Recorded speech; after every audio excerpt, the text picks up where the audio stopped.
আসসালামু আলাইকুম। বিভিন্ন সময়ে বিভিন্ন জায়গায় বিভিন্ন হাটে দেখা যায় আমাদের যে দেশীয় বন্য প্রাণীগুলো আছে, পশু পাখিগুলো আছে, এইগুলো অনেক ভাইয়েরাই ধরে বিক্রি করে থাকে বা আটক করে।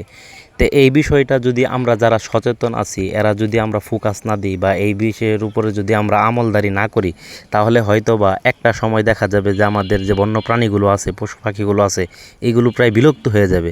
আমার সামনে যেই হাঁসটা দেখতে পাচ্ছেন, এটা কোনো অন্য ধরনের হাঁস না, এটা সম্পূর্ণ প্রাকৃতিক চলাফেরা করার মতন একটা হাঁস। এই হাঁসের নাম হচ্ছে বালি হাঁস।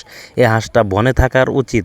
এই হাঁসটা আমাদের যে হাটে দেখতে পাচ্ছেন, এই হাঁসটা হাটে থাকা কিন্তু মোটেই উচিত না, বা আমাদের বাসা বাড়িতে লালন পালন করাও এদেরকে ঠিক না একদমই। কেননা আমরা এইভাবে যদি এই বন্য প্রাণীগুলোকে, পশু পাখিগুলোকে ধ্বংস করে দেই, তো ভবিষ্যতে হয়তো বা পরের প্রজন্ম, পরের জেনারেশনরা এই পাখি সম্বন্ধে বা এই প্রাণী সম্বন্ধে তারা জানবেই না। তা আমরা আরও বিভিন্ন প্রাকৃতিক যেই জিনিসগুলো আছে, এই জিনিসগুলো যদি ধ্বংস হয়ে যায়, তাহলে প্রাকৃতিক সৌন্দর্য আসলে থাকে না। তা আমাদের সকলের উচিত হচ্ছে যে আমাদের সকলের জায়গা থেকে যে বা যারা এই কাজগুলো করে তাদেরকে আমরা সতর্ক করা বা বোঝানো। যদি না বুঝে তাহলে আপনারা বা আমরা সবাই এইটাকে কঠিন একটা পদক্ষেপ নেওয়ার দরকার।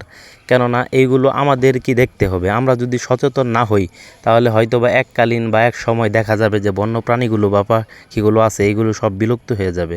সবাই সবার জায়গা থেকে চেষ্টা করব ইনশাআল্লাহ। এই ধরনের ভিডিওগুলোকে আপনারা শেয়ারের মাধ্যমে বিভিন্ন জায়গায় ছড়িয়ে ছিটিয়ে দেন, যে যারা আছে যে বন্যপ্রাণী ধরে তারা যে একবার হলেও চিন্তা করে যে এই পাখিগুলো ধরা অপরাধ। তাই বলে কি এইগুলো ভিডিওগুলোকে আপনারা বেশি বেশি করে শেয়ার করে দিবেন। আসসালামু আলাইকুম।